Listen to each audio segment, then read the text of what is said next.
سڵاو و ڕێز هاوڕێانی هێژە هیوادارم باش و تەندروست و سەلامەت بن لە هەر شوێنێکی دنیا هەن. هاوڕێیان ئەوەی ئەمڕۆ جێ لە قسەکانی مەسعود بارزانی گرتبی حتمما چەند خاڵێک لە بۆی جێی سەرنجە کە من لەم کوتە ڤیدیۆیەدا بە خاڵ باسییان دەکەم. خاڵی یەکەم کە لە بۆ من زۆر جێی سەرنجە، ئەو کابرایە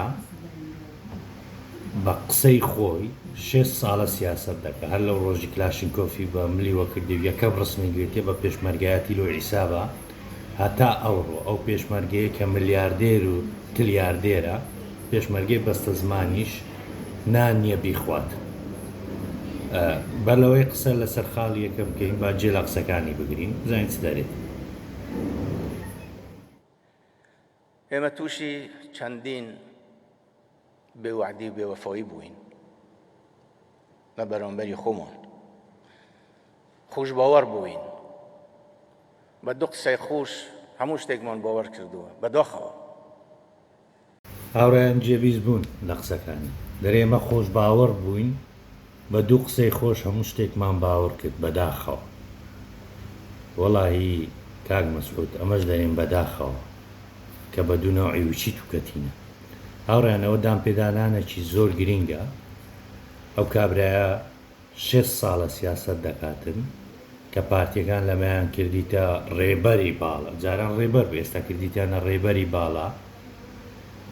ئەو کابرایە لەسەر ماندیبوونی ئەو خەڵکە هەژارەی ملیاردێرە کە خەڵکیش ئاو و کارەبای نییە دێ لێکوانن دام پێدانان دەکاتن، بەڵام لەوێن دەریش دووبارە ڕاست ناکات. لە جیاتی برێ شکستم هینە ئەمە لەو سیاسەتەی کە کردم نەمتوانی هیچ لە بۆ گەلەکەم کەن لە خراپە و ناخۆشی زیاتر لێ دەڕێ خۆش باوەڕ بوون. نەخێر خۆش باوەڕ نەبوون، ئەوە شکستی تو ئەمسالەکانی وچی تووە وای لەو خەڵکەی کردیە ئاوە بگات بەو ڕۆژێ. ئەگەر خۆش باوەڕ نەبای، ئەگەر شکستت نەی نابایە 150 خاچی کوردستان دۆڕان بابت مەلا مستەفا ئامادە نەبوو یەک بستی کەرکووک بدات بە قسەی خۆتە. بەسە تو تەمەشا بکە لە 150 دۆڕان نایە بێبرێ خەڵکینە داوای لێبردن دەکەم ئەمە شکستم هینە نەمتوانی هیچ دەبوو ئەو خەڵکی بکەم دەرێ خۆش باوەڕ بووینە لە شوێنی سۆز و عاتیفۆ دەوێ ئەوە لە بۆ خەڵک بیتەوە. هاوڕێیان ببینن ئەو کابرایەیە کە 6 ساڵە لەسەر جیرفانی تۆی هاوڵاتی دەلەوەڕێ، ئێستاش دێتە ناوانیە شکستمان نارێ شکستم هینایە دەرێ خۆش باوەڕ بووین. هاوڕێیان ئەوە شکست بوو لە 2003 ئەوە بەخۆی بەجەلا تاالبانی تەوقیعیان لەسەر فیدرالی کرد. پۆل بریمەر بەخۆی لە کتابەکەی دەرێتن ئەمن مەمنون بووم بە کۆنفیدرالی، بەڵام ئەوانە هاتن داوای پارەیان کرد و فیدرالیانی لە 2003ەوە ئەوانە بەس خەمی پارە کولیان و خەمی هیچکیان نەبووە. ئەوە ڕێبەرەکەتانە ئەوە ڕێبەرەکەتانە بەخۆی دام پێدانان دەکاتن دەرێ سەرکەوتوو نەبووم، بەڵام دووبارە دێ پینە لە بۆ خۆی دێنتەوە دەرێ خۆش باوەڕ بوون. کەس خۆش باوەڕ نەیە لە خەڵکی کورد، ئەدووی غەڵەتت کردیە دام بە غەڵەتەکانی خۆت دابنی باشترە. ئەمە خاڵی یەکەم هاوڕێ. خاڵی دووەم با بە یەکەوە جێ لە قسەکانی بگرین دواتر باسی خاڵی دووەم دەکەین. وانێکیان گرت لە نێزیک گوندی بارزان، هینایان بوو لای هەردوو ئەمەرفەوج هەردوو زابتێکی بەریتانی بوو یەکێکی عەرەب. لێوان پرسی شێخ لەکوێیە؟ گوتی پێتان ناڵێم. گوتی باش ئەزانی لەکوێیە؟ گوتی ئازانم. باشە چۆن پێمان ناڵێ؟ گوتی خیانەتە، من خیانەت ناکەم پێتان ناڵێم. گوتیم بەڵێ نازانم بۆ ئەوەی ئەزنت بدەین. گوتی وەڵاهی من درۆ ناکەم، من ئەزانم بەڵام پێتان ناڵێم.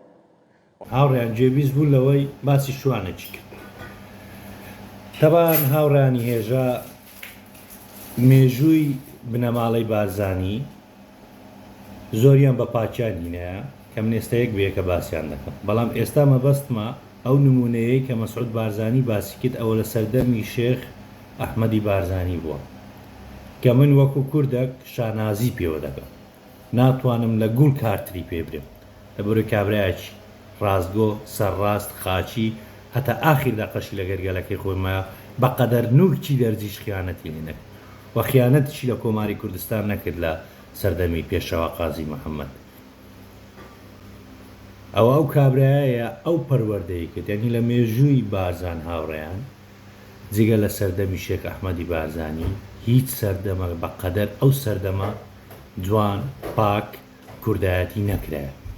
ئەو شوانە پەروەردەی شێخ ئەحمەدی بارزانیە کاک مەسعود، نەک پەروەردەی مەلا مستەفا پەروەردەی تو. تەمەشا بکە پەروەردەی مەلا مستەفا چێ هینەیە؟ جەنابی هینەیە، لە جیاتی برێ شکستم هینەیە دێ دەرێ خۆش باوەڕ بووی. بزانە پەروەردەی تو چێ هینەیە؟ نێچیر و مەسرووری هینەیە. لە سەردەمی ئەوان نەفت دزین، یعنی بزانە لە سەردەمی ئەوان کارەبا نییە، ئاو نییە، خزمەتگوزاری نییە. یەک شت هەیە ئەوش بەس دزیە، دزیش لە بۆ ملت نا لە ناوبەڕچی خۆیان. ئەوە پەروەردەی تووە، ئەتوش پەروەردەی مەلا مستەفای. بەڵام ببینە هاوڵاتێکی وەکو من چەند بە شانازی و باسی شێخ ئەحمەدی بارزانی دەکات. ئەو شوانە پەروەردەی سەردەمی شێخ ئەحمەد بارزانیە، لێ فێری درۆ خیانەت نەبووە. بەڵام تەمەشای سەردەمی تو بکە چەندی خیانەت لێکرا. نیوەی خاچی کوردستان ها تەمەشای ئەو وێنەی بکە لەو ڕوکمەیدانەیە. ئەوە چییە؟ ئەوە هەموو بارەگاکانی تو چیە ناوخاچی هەرێمی کوردستان؟ لە سەردەمی چێ بوو؟ لە سەردەمی تو کوڕەکانت بووە، خۆ لە سەردەمی مە نەبووە. ئێوە جاشایەتیە کاک مەسعود. لۆ ناتوانی پەروەردەی شێخ ئەحمەدی وەربگری. یعنی هەموو ئەوانەی کە پەروەردەی شێخ ئەحمەدی بارزانیانەیە ئێستاش وەکو هاوڵاتی دەرەجە دوو دەژینەوە بارزان، جوانترین خەڵکەکانن. ئەوانە پەروەردەی شێخ ئەحمەدین، بەڵامەت پەروەردەی چێ؟ پەروەردەی مەلا مستەفای. نێچیر و مەسرۆر پەروەردەی چێنە؟ پەروەردەی تونە. لۆی عالمەن بۆ ئاڵای گەیشتێ لە نەفت دزین زیاتر هیچ کە نازانن، لە سەرکردنی زیاتر هیچ کە نازانن، لە پڕکردنی زیندانەکان لە ئازادی خوازان زیاتر هیچ کە نازانن، لە ڕیسواکردنی خەڵکی کوردستان لە ناوەندە نێودەوڵەتیەکان زیاتر هیچ کە نازانن. ئەوە پەروەردەی گوێە هاوڕێیان ببینن پەروەردەی شێخ ئەحمەد چۆن بووە، شوانێکی چۆن پەروەردە کردیە کە ئامادە نەبووە خیانەت بکاتن، ئامادە نەبووە درۆ بکە. بەڵام ببینن پەروەردەی مەلا مستەفا، پەروەردەی مەسعود بارزانی چ پەروەردەیەکە؟ ساڵی 2022 ئاو نییە، ساڵی 2022 کارەبا نییە، ساڵی 2022 لەسەر ئازادی ڕادەربڕی خەڵک لە زیندانەکانە، ساڵی 2022 دایان کادری پارتی بەس لە بەرەوەی ڕەخنیان لە پارتیگی دێ لە زیندانەکان بەبێ دادگای. ئەوە ساڵی 2022 کە پەروەردەکەی لە مەلا مستەفا ڕەهاتیە. ببینن هاوڕێیان ئەمە قەت جنێو بە هیچ کەسێک نادەین، بەس ببینن پەروەردەی قوتابخانەی بارزانی کە عاشە شێخ ئەحمەد لە قوتابخانەی بارزانی نیە، قوتابخانەی شێخ ئەحمەد قوتابخانەی تایبەتە، قوتابخانەی بارزانی بریتە لە مەلا مستەفا و مەسعود و ئەولادەکانی. ببینین هەزارەها جوونمان پێدەدەن کە تێمە جواب یەک کەسیان نادەینەوە، بەس ڕخنەیان لێ دەگرین بەو زمانە توندەی. ئەوە پەروەردەی قوتابخانەی بارزانیە، نەک پەروەردەی قوتابخانەی شێخ ئەحمەد. یعنی هاوڕێیان کە ئینسان تەمەشای وێزگەکانی خەباتی بارزان دەکا، هەمیشە دەبی سەردەمی شێخ ئەحمەد زۆر جیاواز تەمەشا بکە، سەردەمی شێخ عەبدولسەلام جیاوازتر تەمەشا بکە، و سەردەمی مەلا مستەفا و مەسعود و ئەولادەکانی بە یەک سەردەم تەمەشا بکە. ئەمە خاڵی دووەم هاوڕێیان. خاڵی سێم هاوڕێیان کە من دەمەوێت قسەی لەسەر بکەم، زیاتر نەک من قسەی لەسەر بکەم، قسەی کەسێکی پارتی وەربگرم لە کەناڵێکی ڕووسی، بزانی چ دەرێتن و چۆن باسی شێخ عەبدولسەلام دەکات. هاوڕێیان شێخ عەبدولسەلام وێزگەکانی ژیانی خەباتێکی جوانی کردیە، بەڵام نەک ئەوەی کە ئەوڕۆ مەسعود بارزانی باسی دەکرد. ئاوانە من دەمەوێت لە خاڵی سێمدا بە ڤیدیۆی کەسێکی پارتی لە کەناڵێکی ڕووسی باسی ئەو بەشەی سەردەمی شێخ عەبدولسەلام بکەم کە مەسعود بارزانی نە لە کتابەکەی نە لە قوتابەکەی ئەوڕۆی ئامادە نییە باسی بکات. بەیەکەوە سەیری ڤیدیۆیەکە بکەین، دواتر من بە خواتان دەسپێرم، خواتان لەگەڵ. على أي حال، في الاتصالات الموثقة الأولى بين ممثلي الكرد والإمبراطورية الروسية ثمة اتصال واحد على الأقل يعود إلى زمن الشيخ عبد السلام الذي كان الأخ الأكبر للملا مصطفى البرزاني. فأوائل عام 14 كتب إلى الشخصية المعروفة في الحركة الكردية الشيخ سعيد ما يلي: الأتراك لا يعرفون أنه قد يأتي عما قريب يوم يكون فيه الأكراد بحاجة إلى دعم قوي جدا، ولذا يتعين عليهم التفاهم مع الروس. نهاية الاقتباس. وفي مارس من العام نفسه قام الشيخ عبد السلام بانتفاضة أخرى ضد الأتراك، وأرسل في الوقت نفسه برقية إلى وزير الداخلية للإمبراطورية العثمانية محمد طلعت باشا.